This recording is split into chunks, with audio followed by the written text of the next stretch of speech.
तो दोस्तों नमस्कार, आपका स्वागत है आपके अपने YouTube channel target entrance exam पर। दोस्तों आज है 5 मार्च और यहाँ पर अंतिम तिथि को लेकर आपके मन में जो डाउट है उसको हमने पहले ही दूर कर दिया है कि भाई अंतिम तिथि बढ़ेगी, 100% बढ़ेगी। फिर भी आप लोग काफ़ी ज़्यादा परेशान हैं। मेरे पास व्हाट्सएप पर सुबह से जो है 600 से 700 मैसेज आ चुके हैं और कमेंट बॉक्स में भी काफ़ी ज़्यादा कमेंट्स आ रहे थे। और भी आपके डाउट्स हैं कि फॉर्म रिजेक्ट को लेकर कि क्या हमारा फॉर्म रिजेक्ट होगा, हमारे फॉर्म में वाली मिस्टेक हो गई है या फिर करेक्शन कब होगा। तो ये चीज़ हम पहले भी आपको बता चुके हैं, एक बार दोबारा से क्लियर कर दें ताकि आप लोग परेशान ना हो। सबसे पहले अंतिम तिथि आज नहीं है, जैसे कि आप वेबसाइट पे जाकर देख रहे होंगे, तो वहाँ पर आपको ये सारी चीज़ें दिखाई दे रही होंगी इस तरीके से, ठीक है? 1 सेकंड रुकिएगा ये। अगर आप वेबसाइट पर जा रहे होंगे, सीधे गूगल क्रोम पर जाएँगे, यूपी बीएड 2026 लिखेंगे, इसी पेज पर पहुँच जाएँगे और यहाँ पर आप देख सकते हैं अंतिम तिथि जो है 5 मार्च लिखी गई है। लेकिन आप इससे घबराएँ नहीं, ठीक है? हमने आपसे बोला ये 5 मार्च है, 25 मार्च हो जाएगा। बस आपको क्या करना है, थोड़ा-सा धैर्य रखना है। ऑनलाइन अपडेट होने में थोड़ा-सा टाइम लगता है। कुछ लोग सरकारी रिजल्ट.com पर देख रहे हैं, तो भाई उस वेबसाइट पर भी अपडेट होने में टाइम लगेगा, ऐसा नहीं कि तुरंत अपडेट हो जाएगा। अभी इसकी डेट बढ़ने दीजिए, शासन द्वारा निर्धारित जो दिया गया है उनको शासनादेश वो यहाँ पर पारित होने दीजिए और डेट 100% बढ़ेगी। पिछली बार भी 4 बार डेट बढ़ी थी, 1-2 बार नहीं 4 बार, और इनका रिकॉर्ड आज से नहीं 3-4 साल से भी लगातार करा रहे हैं बुंदेलखंड यूनिवर्सिटी। तो पहले से रिकॉर्ड रहा, हर साल डेट बढ़ती है क्योंकि एक बार में इतने आवेदन हो नहीं पाते हैं, ठीक है? यहाँ पर आप देख सकते हैं शासन से तिथि विस्तारित होने का पत्र आने का इंतजार, ठीक है? इसके बाद 25 मार्च जो है बढ़ना तय है, इन्होंने ही बोला है तय है। तो आप लोग परेशान ना हो बहुत। अब दिक्कत क्या आ रही है, पेमेंट फेल्ड हो रहा है, ठीक है? कुछ लोग यहाँ पर पेमेंट कर रहे हैं, तो पेमेंट फेल्ड हो जा रहा है। अब पेमेंट फेल्ड क्यों हो रहा है? क्योंकि आप लोग कर रहे हैं यूपीआई से, यूपीआई या फिर किससे, क्यूआर कोड से। भाई क्यूआर कोड पेमेंट करेंगे तो यूपीआई के माध्यम से ही करेंगे, चाहे गूगल पे से करें चाहे फ़ोन पे से।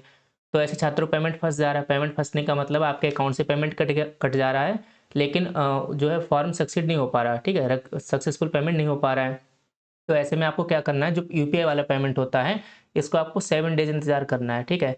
7 दिन के अंदर में आपका जो पैसा कटा है वो आपका रिफंड हो जाएगा सेम अकाउंट में जिस अकाउंट से आप पेमेंट कर रहे थे, और आपको फॉर्म के लिए दोबारा से पेमेंट करना पड़ेगा। तो या तो आप आज ही दोबारा पेमेंट कर दें या फिर आप क्या करें, 7 दिन तक रुक जाएँ, फिर दोबारा पेमेंट करें। पेमेंट करने का मोड आप चाहें तो डेबिट कार्ड से करिए, जो एटीएम कार्ड होता है, उसका अगर यूज़ करेंगे तो पेमेंट आपका फ़ेल यहाँ पर नहीं होगा। बाकी बहुत लोगों का सक्सेस भी हो रहा है, लेकिन कुछ लोगों का फ़ेल्ड भी हो रहा है यूपीआई से। तो इसका थोड़ा ध्यान रखिएगा, पेमेंट जो है आप एटीएम कार्ड से करें, ज़्यादा बेहतर रहेगा, ठीक है? अब बात रही करेक्शन की, बहुत से लोगों का क्या हुआ भाई, आय प्रमाण पत्र है, ठीक है? आय और जाति में गलती हुई है। कुछ लोगों, ज़्यादातर मोस्टली लोगों ने क्या किया, इसको पुराना लगा दिया भाई, क्या करा? पुराना लगा दिया, ठीक है? जो मानक के अनुसार था, उसके अनुसार नहीं लगा, पुराना लगा दिया। तो आप लोग घबराएँ नहीं, ठीक है? हर साल आप लोगों ने पहली बार गलती की इसलिए आपको लग रहा है कि भाई मैं मतलब मेरा फॉर्म रिजेक्ट नहीं हो जाए, कहीं ऐसा ना हो 2 साल मेरे बर्बाद हो जाएँ, तो ऐसा नहीं होता है। ये गलतियाँ सामान्य हैं और हर साल छात्र यहाँ पर ये गलतियाँ करते हैं। आय जाति में मिस्टेक करते हैं, पुरानी लगा देते हैं। बहुत से छात्र क्या करते हैं, यूजी वाले नंबर पीजी में भर देते होंगे। और अगर भाई आपको मेरा यकीन ना हो तो आप मेरी पिछले 2-3 सालों की वीडियो उठा के देख लो, जिसमें करेक्शन वाली वीडियो उठा कर देख लेना, उसमें डालना UP BEd correction and target entrance exam, तो मेरी सारी वीडियोज आ जाएंगी।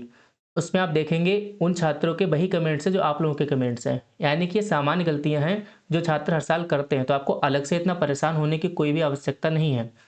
यूजी पीजी में लोग गलतियां करते हैं, यूजी वाले नंबर पीजी में भर देंगे, पीजी वाले यूजी में भर देंगे, आए जाते यहाँ पर गलती कर देंगे, ठीक है? और कुछ फिंगर जो होती है सबसे, जो इंडेक्स फिंगर अपडेट हो रही हैं, ठीक है? दोनों उँगलियों की हो रही हैं, लेकिन कुछ लोग भाई मतलब दोनों हाथों की, कुछ लोग क्या कर रहे हैं, एक ही हाथ का लगा रहे हैं, कुछ लोग भाई थंब जो है लगा दे रहे हैं, तो ये भी गलतियाँ कर रहे हैं लोग।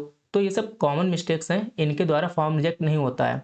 ये जो आपका यूपी बीएड का फॉर्म है, ये सिर्फ़ और सिर्फ़ आपके एडमिशन के लिए है, ना कि ऐसा है कि आपकी मार्कशीट पे सब कुछ ऐसा हो जाएगा, ऐसा कुछ नहीं है। जब परीक्षा फॉर्म भरा जाता है, तो वहाँ पर आपका फ़ोटो भी दूसरा लग जाता है, आपका सिग्नेचर यहाँ पर दूसरा अपडेट हो जाता है, और ये थंब का तो कोई ज़रूरत ही नहीं होती वहाँ पे। तो ये सब चीज़ नॉर्मल है, इनसे बहुत ज़्यादा परेशान होने की ज़रूरत नहीं है। और एक बड़ा सवाल है, आप लोग ध्यान से सुनना, सारी चीज़ इंपॉर्टेंट है। एक और बड़ा सवाल है कि अंतिम तिथि को लेकर उसके बाद परीक्षा तिथि, ठीक है? जैसे कि यहाँ पर आप देख पा रहे होंगे, ये लिखा हुआ है। ऐसे में यहाँ पर अगर क्या होगा, अगर ये वाली डेट यहाँ पर बढ़ जाएगी, तो जो परीक्षा तिथि है 26 अप्रैल, क्या ये भी डेट एक्सटेंड होगी? इसके ऊपर आपका सवाल है। तो पूरी उम्मीद है कि ये भी डेट एक्सटेंड होगी और परीक्षा अप्रैल में ना होके मई में होगी। पिछली बार जो परीक्षा हुई थी वो आपका 1 जून को हुई थी। पिछली बार परीक्षा कब हुई? 1 जून को हुई थी। और इसमें भी अगर आपको यकीन ना हो तो हमारी ही वीडियो जाकर देख लीजिए। हमने 1 जून को हमारे बरेली यूनिवर्सिटी में परीक्षा केंद्र बनाया गया था। वहाँ पर खुद परीक्षा केंद्र हम मौजूद थे और लाइव हमने रिपोर्टिंग की थी, यानी वहाँ पर रिव्यू वगैरह लिए थे, कैसा एग्जाम बच्चों का जा रहा है। तो वो सब हमने वहाँ पर उनका रिव्यू लिया था। तो पूरा हम आपके लिए, जो बीएड के छात्र स्पेशली, पूरा ज़मीनी स्तर पे उतर के आपको काम करते हैं। बीएड जब हम वहाँ पर गए, हमने लोगों से पूछा भाई कैसा एग्ज़ाम हुआ, तो कुछ लोग कमेंट में आ रहे थे कि आप कोई बड़े एग्ज़ाम को टारगेट करिए, इसका क्या रिव्यू ले रहे हैं। तो भाई रिव्यू लेना मतलब कोई बुरी बात नहीं है, भले ही बीएड एंट्रेंस एग्ज़ाम है, क्या दिक्कत है, बच्चे तैयारी कर रहे हैं उनसे पूछना है। तो हम तो आपके साथ बिल्कुल एकदम अच्छे से जुड़े हुए हैं। जो हमने बोला है कि पूरे 2 साल मतलब पूरे 2 साल आपके साथ रहते हैं, ठीक है? तो यहाँ पर कोई भी प्रॉब्लम नहीं होने देते हैं। जो सही अपडेट आता है वो सारे आपको अपडेट यहाँ पर दिए जाते हैं। एडमिट कार्ड है, आपका एग्जामिनेशन फॉर्म है, ठीक है? परीक्षा कैसे देनी, उन सब पर हम चर्चा करते हैं।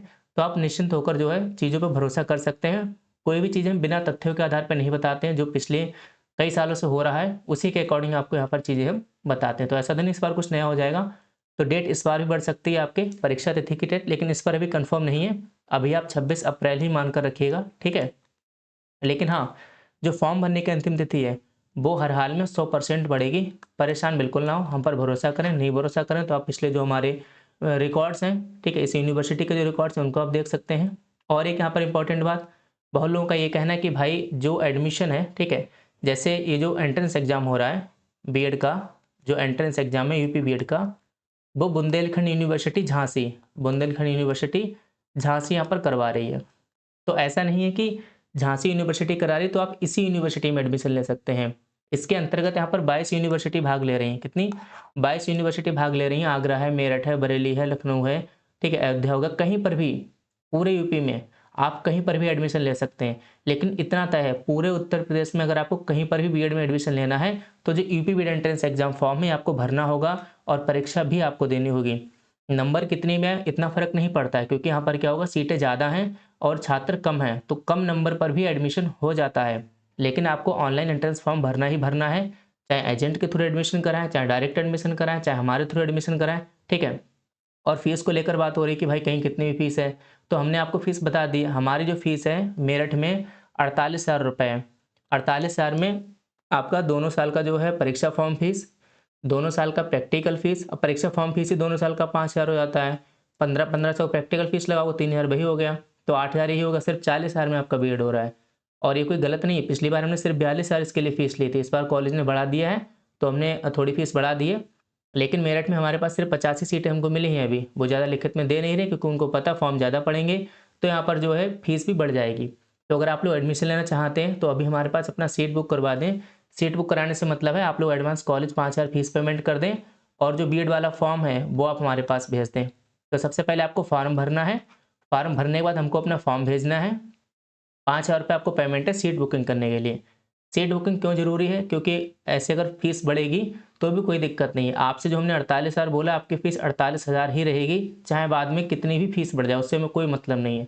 50 सीटें हैं, बाकी जब नया कॉलेज मिलेगा इसके बाद अगर वो फ़ीस बढ़ा के बताएगा तो फिर नए वाले कॉलेज की फ़ीस हम आपसे ज़्यादा लेंगे। लेकिन अभी जो शुरू के 50 स्टूडेंट हैं उनके लिए फ़ीस 48,000 ही लगेगी और जो मैनपुरी है वहाँ पर फ़ीस आपका 46,000 लगेगी।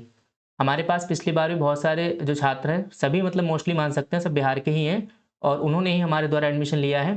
तो इस बार भी क्या होगा, जो बिहार के छात्र हैं वही मेनली हमारे पास एडमिशन ले रहे हैं। कई छात्र यहाँ पर सीट बुक करवा भी चुके हैं कल से। आप लोगों की मेन समस्या है कि रहने की सुविधा, कि एग्ज़ाम के दौरान हम कहाँ रहेंगे। तो भाई एग्ज़ाम के दौरान रहने की सुविधा आपके कॉलेज वाले ही करते हैं, कॉलेज में ही, उसका कोई अलग से चार्ज नहीं जाता है। रहने की सुविधा कंप्लीटली फ्री है, आप लोग बिल्कुल परेशान ना हो। जब आप लोग अयोध्या वाराणसी तक आ सकते हैं तो थोड़ा और आगे मैनपुरी और मेरठ भी आप लोग आ सकते हैं। बाकी ईयरली एग्ज़ाम है तो इतना कोई दिक्कत है नहीं, आप आराम से आइएगा। ईयरली एग्ज़ाम है, साल में एक बार एग्ज़ाम होता है, एग्ज़ाम दीजिएगा, कोई परेशानी आपको नहीं होगी। तो आप हमारे द्वारा एडमिशन लेने के लिए भैया कि अपना फॉर्म भेजेंगे और अपनी सीट बुकिंग करा लेंगे पेमेंट करके, ठीक है? बाकी मुझे लगता है मैंने आपके सारे जो इम्पोर्टेंट पॉइंट्स थे सभी पे बात कर ही ली है, ठीक है? बाकी कोई भी अपडेट होगा तो हम आपको बताएँगे। आप क्या करेंगे, आप जो है कमेंट बॉक्स में कमेंट कर देंगे जो भी आपकी प्रॉब्लम है। यूजी, पीजी वाले मैंने देख लिए। फॉर्म करेक्शन आपको बता दिया है। फॉर्म करेक्शन जो डेट है वो आपका जो अंतिम तिथि है यानी कि 25 मार्च अगर रहेगी तो 25 मार्च के बाद ही फिर आपकी करेक्शन डेट आएगी, क्योंकि जो अंतिम तिथि होती है उसके बाद 5 दिनों तक आप सुधार यहाँ पर कर पाते हैं अपने फॉर्म में। कैसे सुधार करना है पूरी हम वीडियो बनाकर बताएँगे। स्टेप बाय स्टेप क्या इस तरीके से अपना सुधार जो है यहाँ पर कर सकते हैं। बाकी आप रेगुलर बने रहिए तो आपको सभी जानकारी मिलेगी, कोई जानकारी आपसे छूटेगी नहीं। वीडियो को पूरा ध्यान से देखा करिए, पूरा ध्यान से सुना करिए। हम कोशिश करते हैं आपका बहुत कीमती समय कम समय में आपको सही जानकारी दे सकें और आपका टाइम भी ज़्यादा यहाँ पर ख़राब ना हो। हमारा व्हाट्सएप ग्रुप है, इसको आप ज्वाइन कर लेना। व्हाट्सएप ग्रुप और टेलीग्राम ग्रुप, हमारा जो एप्लीकेशन है इसको भी आप डाउनलोड कर लेना, ताकि आप जो बीएड की क्लासेस की पीडीएफ यहाँ पर आपको मिल सके। तो उम्मीद करते हैं कि आपको हमारे द्वारा दी गई जानकारी पसंद आ रही होगी।